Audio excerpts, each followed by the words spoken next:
make it better for you. And even though all around is burning, he'll keep you in perfect. Said he'll test you, not to kill you. He'll test you just to see if what you're seeking, if what you are seeking is sought sincerely. He wants to know, is he worth the losing of those material things? Is he more? Thank you, Jesus. Important in everything.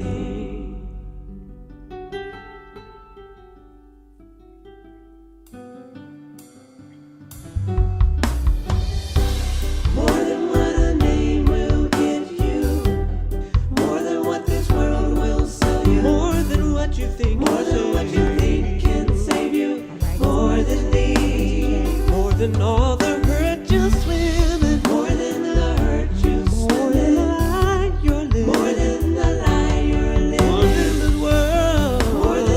world you live in, more than me.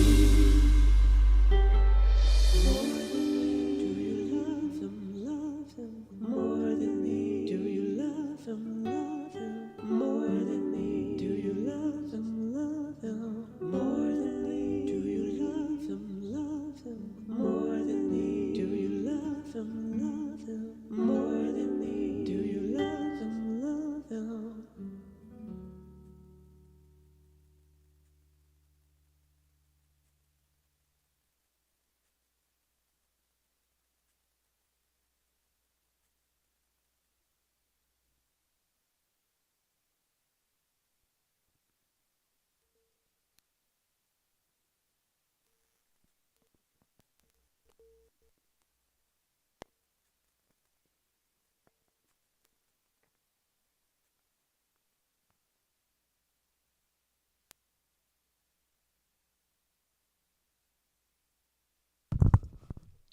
Hey everybody, it's your girl Bria here. Leave one in the chat if you can hear me. Welcome to Montessori 101. This is class number 2. So definitely leave a 1 in the chat. I'm gonna make sure the sound is good. Give me 1 second.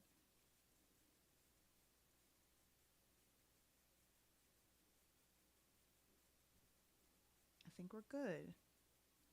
I think we are good.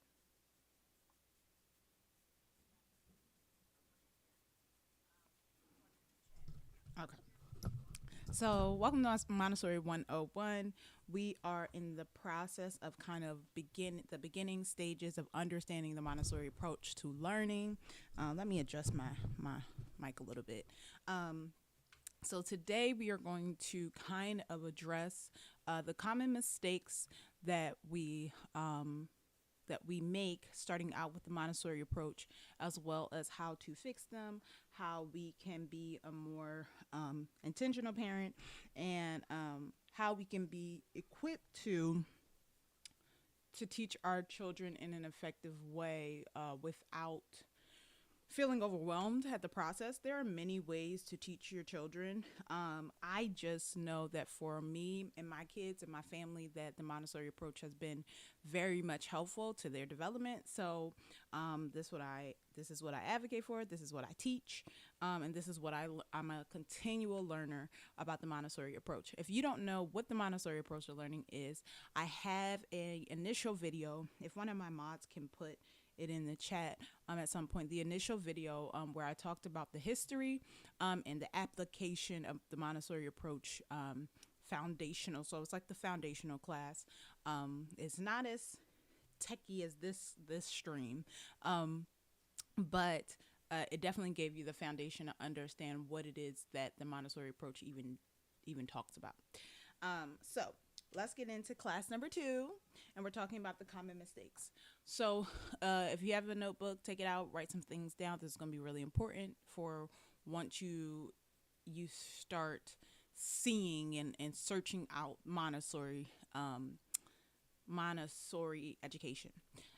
So the first common mistake I have come across and I have seen done very, very often is that a lot of times, so initially, a lot of people come to the understanding of the Montessori approach from Instagram. So people will put content up that they say is Montessori, and it's usually along the lines of like neutral color clothing, a very, a very, I can't even explain it, like a very earthy play space, and essentially the aesthetic of Montessori is on display. I've seen that a lot of the common mistakes that come with that is the aesthetic is more important than the actual teaching. So when you search out that information on Instagram, they'll give you photos of beautiful play spaces where kids are walking around in linen clothing and their tables are wooden and have no mess on it. And what it does is it gives you an idea in your head about what Montessori is without you having the understanding of what you are actually supposed to be doing with Montessori style learning.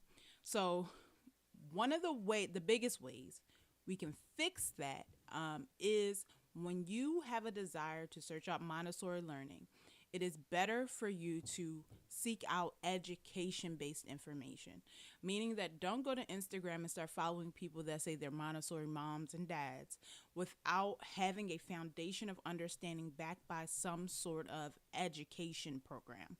I am an advocate for the Prepared Montessorian because I believe that they are very intentional when it comes to teaching Montessori in the home.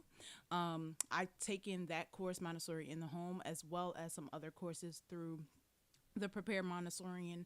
And the biggest thing I took away from it is that they taught initially, like, we are not here to teach you how to buy a bunch of toys and a bunch of Love Every and all the main Montessori brands.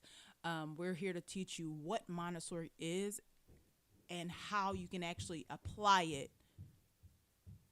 to your life. So common mistake, people see Montessori and they think the aesthetic play spaces and rooms and children with linen outfits, and they don't understand what it actually is. And to fix that, how you can get back on track with that is to kind of take out all the noise of the aesthetic part of it and seek a like an education program initially. So that's our first take. The second one is, and you'll hear my family because they're jumping, or maybe I just hear them because they're very loud. So anyway, the next thing that I want us to kind of take into account along the same lines. So the first is about people focusing more on the aesthetic than the teaching. The second thing I want to highlight is the idea that you have to subscribe and buy these brands that say that they are Montessori toys, activities.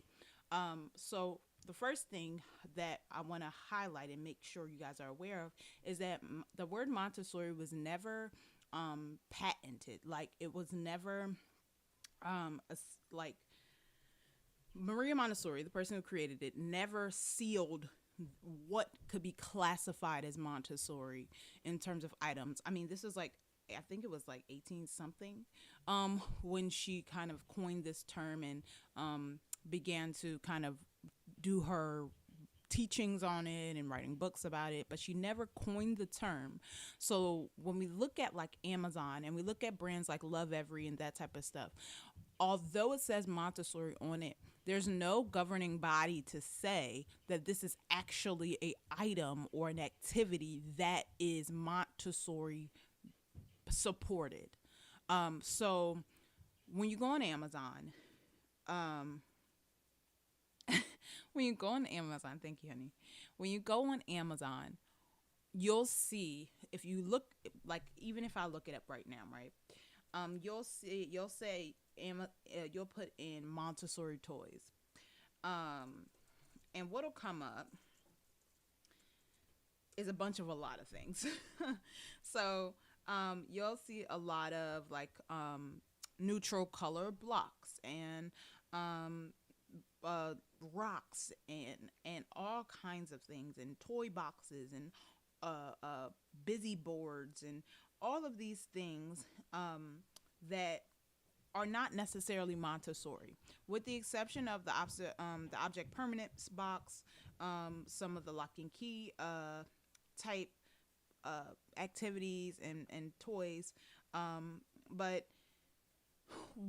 what I want us to focus on is that do not get caught up in the things. I said this in the application and like the history video, the initial video, because if we get so caught up in like the items, one, Love Every is a very expensive subscription.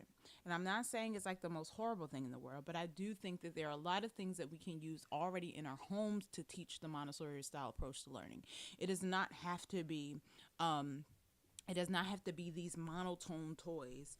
It doesn't have to be these blocks and random bowls and carrot, I don't know, garden things and weird sinks. Like, it doesn't have to be any of that.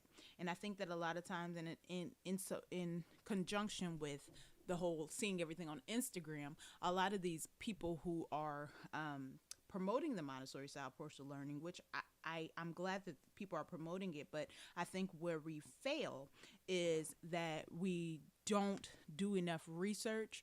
And if someone is essentially like a brand ambassador for a company that sells Montessori toys, well, you're gonna take the information that they're giving you and apply it to your learning and in your family, and you don't have to do that.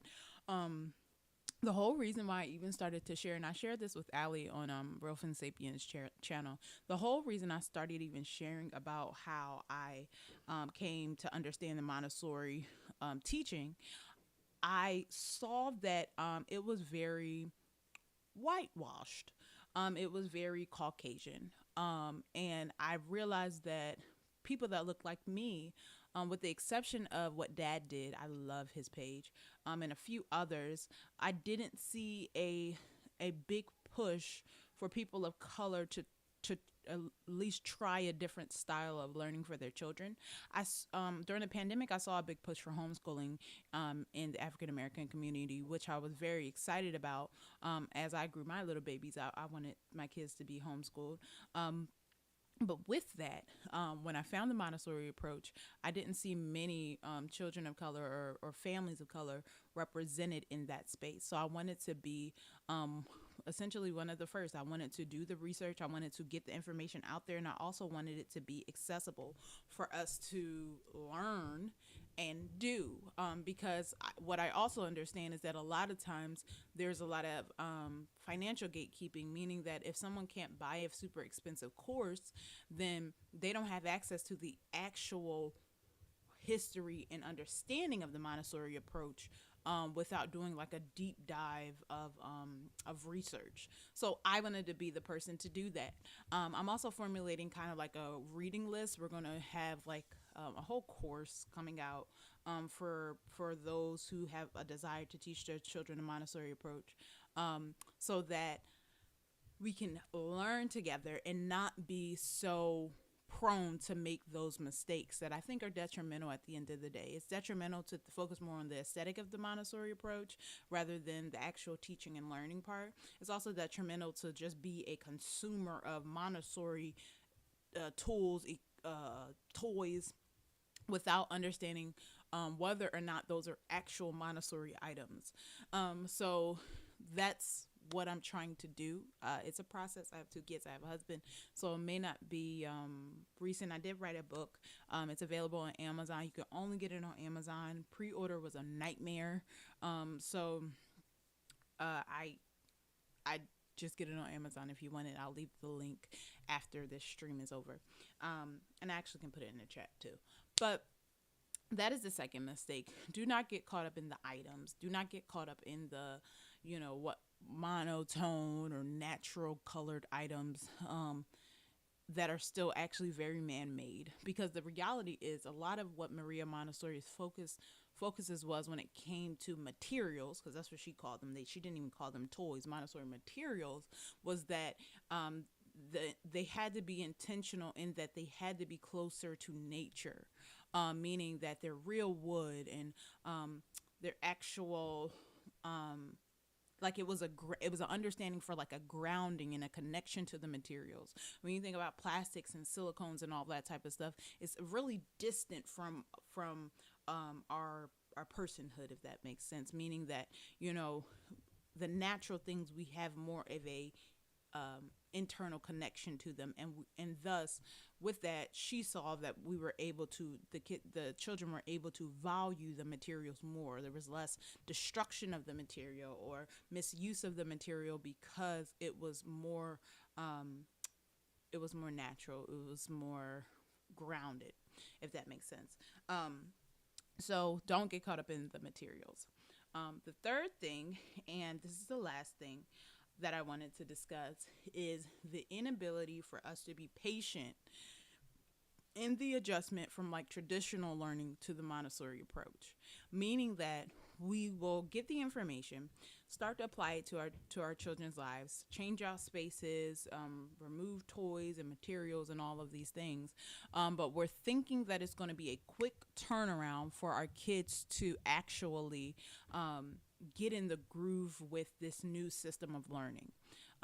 Meaning that we think that the next day they're going to be treating the materials great, even though they treated the items, the toys that they had before, not so great. So there's an inability to give grace to our children as they learn the Montessori approach. It's inability to be patient when it pertains to modeling and how to take out items and put items back. We aren't willing to be patient to find out, to allow them to make the adjustment. So that's the third thing. We have to be a lot bit more patient when you're transitioning from a regular traditional learning in your home and playing in your home to the Montessori approach. They may not put the materials back exactly the way they need to go, or take the materials out exactly the way they need to be. They may also misuse their materials every once in a while, and in the beginning, a lot of the time. So there has to be grace given, and there also has to be like a common sense that you don't get 15 million activities for them to do and expect them to compartmentalize each one, understand each thing perfectly within a week. It takes time. So even as it pertains to modeling and introducing new materials, there is a transition time, and that's why I'm going to teach you all this, but there's a transition time you have to give them, that after you have verbally told them, then modeled how to do it, and now you're giving them the opportunity to do it themselves. That whole transition, even introducing new material to a space, switching things out, may be a big adjustment for them. So we have to be more patient. We can't assume that because our kids have this newfound, amazing way to learn the things in the world, to learn how to care for themselves, care for their environment, and care for their, care for themselves, care for their environment, and just take care of the home and everything like that. It's not going to happen overnight. They're not going to be able to do everything perfectly. So give them the time. They may, you may be having them Swiffer the floor, and they start Swiffering the walls. You can't be quick to get upset or give off, an air of like disappointment. You have to just be there as a sounding board and ask questions and have them kind of talk through what it is that they might need support with. Even as it pertains to you teaching them how to care for themselves and button their clothes and zip their jacket, that type of thing. You got to slow down. And one of the big fixes that I know help with that is take into account that this is new, right? This is something brand new, but also a lot more time to do it. Meaning that don't start a new activity, give new materials and all this, because actually when it comes to the activity parts and the materials, you actually are supposed to, and people, I don't know why people don't do this, but you're supposed to give them a very, very long time, meaning that they'll probably be done with it before the time is up, type of thing. Like, give them like an hour and a half at the least. Once they are ready to move, they will let you know in some way that they're ready to move on, whether that be verbally, whether that be when misuse starts to happen, whether that be them just not being engaged in the activity anymore. They will let you know they're no longer interested. But the point I'm trying to make is that you have to allot them more time to make that determination. You also have to allot them more time to work through, care of self and brushing teeth and zipping clothes and putting on shoes. So if you are in a rush to leave out the door every day and you're expecting your 3-year-old to do their shoes independently, well, you also have to allot more time, because if this is a new skill, you have to give them more time to do it. It's not going to happen overnight. It's not going to happen in 5-10 minutes. So you may have to leave, 45 minutes to an hour early, because you're giving them that time to sit there and try on their shoes and their clothes and put on their jackets and tie things up. So you have to be, my daughter just came down here. You have to be willing to give them grace when it comes to making those transitions. So those are some of the things that that's a handprint making. Those are some of the things that I saw as common mistakes when it comes to Montessori style approach to learning. I'm going to drop a link in the chat. Give me 1 second. To a few resources. I have a whole list on Amazon that you all can access to see some of the items that I believe are very, very helpful for those who are new to the Montessori approach. So that's give me 1 second. That is my book, 365 Days of Montessori, Daily Activities for Exceptionally Capable Minds. And then I'm going to send you the list that I have, because that will also help you all kind of get an idea of what things should be on your list of materials. But also, I made the list to weed out all of those, I don't know, those random things I keep seeing online that try to tell people how to do Montessori. I made the list to just have you guys look at it and say, oh, I don't need this like pickler tower right now. No, you don't need it right now, but maybe at some point. So let me get the link, because I think that would be very helpful. Let's copy this. Sorry, this is like my first time really, I don't know, dropping an excessive amount of links. I don't know. But yeah, so if you have any Montessori questions, I'm going to drop that link too. And then I'm also going to drop the link to the first. Oh, no thanks. I'm going to drop the link to the initial class that the initial live that I did about Montessori learning, because that gave you all kind of a foundational understanding that you can look back on and kind of get the basic info, and then from there you'll be able to watch the video back and say, oh, okay, and then oh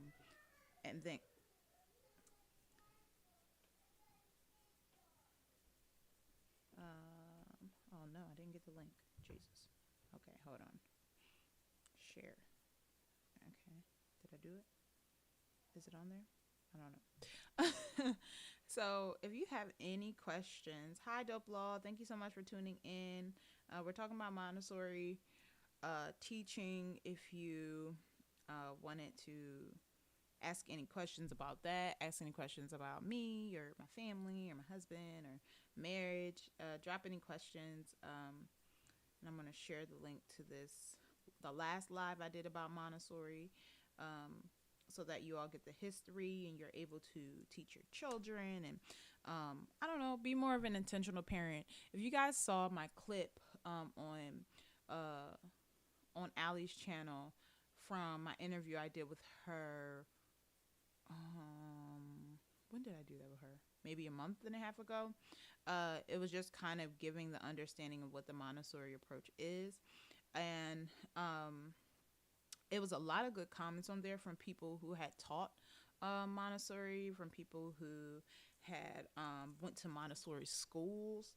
So I'm gonna drop that. I'm gonna drop that video too in the comment section, because I don't know, it'll be beneficial for you all to see. Just because, like, here's the thing, like, I'm here to give you all resources. I'm here to answer questions and kind of get the information to y'all, because I know for a fact there are many people that want to be intentional parents, want to actually have their children learn all the things. So I just want to make sure that I'm giving you all as much information as possible, and supporting you all as much as I can, because this is what I'm here for. This is what I'm supposed to be doing. And as much as we talk about the negative things, I'm here to address the positive things, right? I'm here to be a resource and us to actually do something as a community. So drop some links, Amazon to my book, Amazon to my storefront that shows all of the items that I do support, because I don't want y'all just out here spending money doing nothing. I also dropped the link to the history and application video I had posted a few months ago about the Montessori approach. The video that was on Allie's channel, where I talked about Montessori and how I kind of came to understand and apply it to my children's lives as their mom and their homeschool teacher.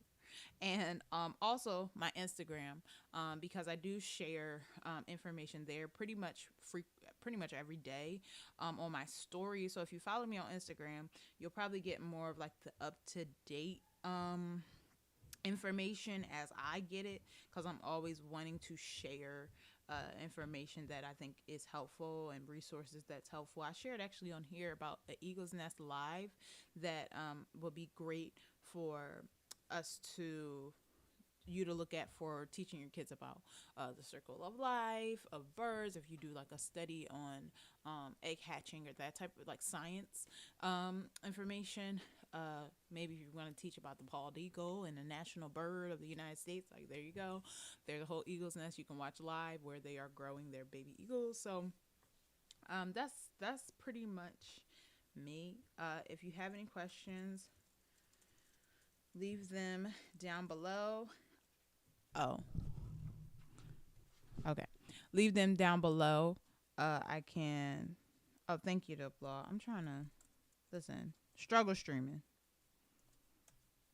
If you have any questions, leave them down below. If you have any comments, concerns, if you need information about Montessori for your children, for your family, if you just want to know more about me, my channel, leave those questions down below, and I'm going to get to them. Let me see if I can turn this volume up. Mic check, check. I think that's probably better. Let me know if that's better in the chat.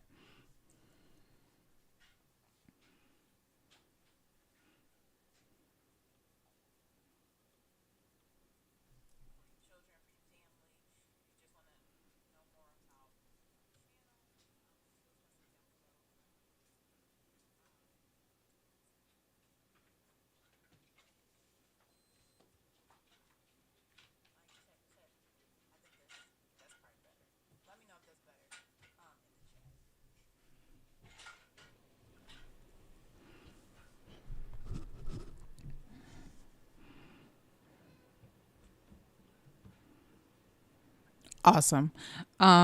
Thank you. Do you all think Okay, and I'm going to read the room. Okay. What are your thoughts on homeschooling? Do you think that that's a better avenue for teaching our kids in this climate? What do you think about homeschooling? I'm gonna answer Dope Law's question. What do you like most about being a wife? What do I like most? What do I like most? I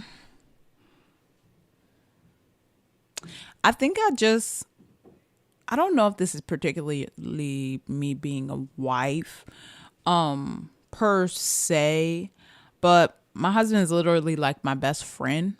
So he's pretty much the most like loving, caring person I've ever met in my life. I like caring for him. I like doing things for him that maybe he wouldn't. I don't know. I can't say that he wouldn't expect me to do it, but I like caring for him. I like making his lunch. I like taking care of our home. I like taking care of our children. I like growing our children and showing him like, hey, like I'm an asset. Like I'm here to do what you need me to do. I'm here to make your life easier. I think that that's what I love the most, making his life easier, because in turn, it makes our marriage better. It makes our marriage better. It makes our family function a little bit easier. So I like caring for him. I like being around him. I like that we are connected in our values. Oh, no. And that's probably why the volume wasn't working, because my son just came down here changing the volume. I like that we have similar personalities, so we're both enjoy humor and being funny and that type of thing. I really enjoyed that. I think that's what all of my people are down here. I think that's what I enjoy most about about being a wife. Double said homeschooling is better because it gives us more control over the influence over our children. Nowadays, they just teach kids anything like evolution and gender confusion, but a lot of women, I think there's a second part. Yeah, I agree. A lot of women feel are just sluggish to actually teach it nowadays. So I don't know if women are unwilling to homeschool. I think that a lot of women, or at least the women that I know, want to homeschool their kids. But I think I experienced this where I didn't think I was equipped initially. Like I didn't feel like I could do it, which is strange because, I went to college and I am great at science and math. And my husband is great at English and history. So I truly believe that God also put us together because we balance each other out. We provide what the other person doesn't. And I think that it's intimidating to homeschool, right? Because even the expectations that the government has, like your state and your like county, to actually be allowed to homeschool is kind of intimidating, because what they do is, okay, well, you have to unenroll them if they're enrolled. You have to unenroll them. You have to prove essentially that you are teaching them effectively, which I understand. But it's a lot of hoops that you have to go through to actually homeschool your own children, which is very, very strange to me. So I think that it is intimidating. I think that sometimes we don't feel equipped to do it because, and also I think that I was intimidated, and I also went into college doing chemistry with teaching, meaning that I wanted to be a chemistry teacher. My husband is a current teacher. He's a music teacher, but he can teach English and he can teach history. So I just felt kind of intimidated by it. So I think that people are intimidated about homeschooling. I do think that there's and I'm going to do another stream about the indoctrination of our children, even as it pertains to like your local library. If you go to the children's section of your local library, you will see books that promote boys wearing skirts. It will promote dads being a princess. I have a million books I want to show you all. There's a whole non-binary baby board book in the library right now. There is a book about what gender people feel. So there's a lot of indoctrination happening as it pertains to homeschool. So I just don't know. I mean, as it pertains to traditional schooling, like sending your kids off to a school building. So I know for a fact that I want to homeschool my children. I don't know what systems I want to use yet outside of Montessori, but the actual programming I want to use to get on the government's good side as it pertains to submitting coursework and that type of stuff when it's necessary. So I'm just figuring that part out, but I think that it is intimidating, but I think I'd rather be intimidated and do it than not be intimidated sending my kids to a school where they're learning about things that I don't support, that don't support my values and the values of my family. How did you learn how to set up a podcast or YouTube, or to do social media so professionally? Could you consider making a course on it in the future? How did I learn? So I've been on YouTube a long time. Surprisingly, I was on YouTube. This was not my first channel. I made a YouTube back in college where I was sharing like my day in life and going on a vacation and interacting with my friends at school. So that was probably in 2018, maybe 17. I don't know what year it was. It was like maybe my sophomore year of college, so maybe 2015. Don't clown me on the math right now. And then I transitioned to kind of an actual podcast on that channel once I had my daughter, kind of talking about stay-at-home mom life. And then I came back, so I canceled the family channel, my day in a life channel, because I didn't want people that close into my personal life.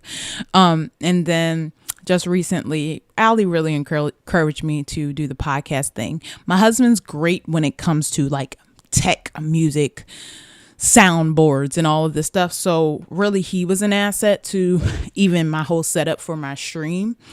Streaming has been a struggle to do. I'm still figuring it out. Will I consider making a course in the future? I think I do. I actually though want to take the lead attorney's course. I heard very good things about it, and he's very, very knowledgeable about streaming. So I think that I'm more willing to support other content creators that have a bigger platform, that have the knowledge and the years of experience, before I say anything about me wanting to make a course myself. And I think that there's enough videos and content out there that support new YouTubers, podcasters, that type of thing. But yeah, and I also did So I do social media management as a business right now from home. So I work with colleges and universities and run all their social media, and it's a very passive thing. Like I can batch a lot of content for them. So that's my like side hustle type of thing. I don't really talk about it because it's not that exciting. All I do is talk about courses and I don't know, application fees and how to enroll. So, but I've been doing that for the last 5 years, and it's been a really good income. So this is kind of like my hobby. Hopefully it'll grow, and, in me sharing about marriage and ministry and Montessori, people have a desire to be here and support the channel in the future. What type of supplements does your husband take, and what type of supplements did your kids take as toddlers? I have a 9-month-old. Okay. So the kids definitely, is it vitamin B? So both of my kids are breastfed. So whatever the letter that is, vitamin B, vitamin D, I think it's vitamin D. Whatever supplement that you're supposed to take when you have breastfed babies, I think it's vitamin D. My kids took that from birth until they started solid foods that were enriched with vitamin D.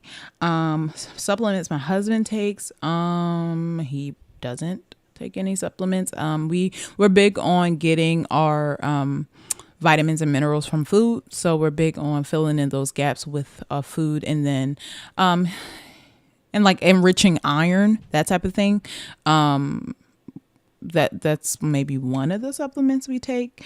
But we started baby led weaning with both of my kids at 6 months. We learned from what's that page called? Super Simple? No, the Super Simple Songs. I don't remember the page. I have to find it, but they essentially teach you about how to start integrating food into your kids' diet and how to enrich them with vitamins and minerals and what things that they need to develop their minds and speech. And it's a really good resource. Let me look at what is this page called? S Super something, simple something, super. I don't remember.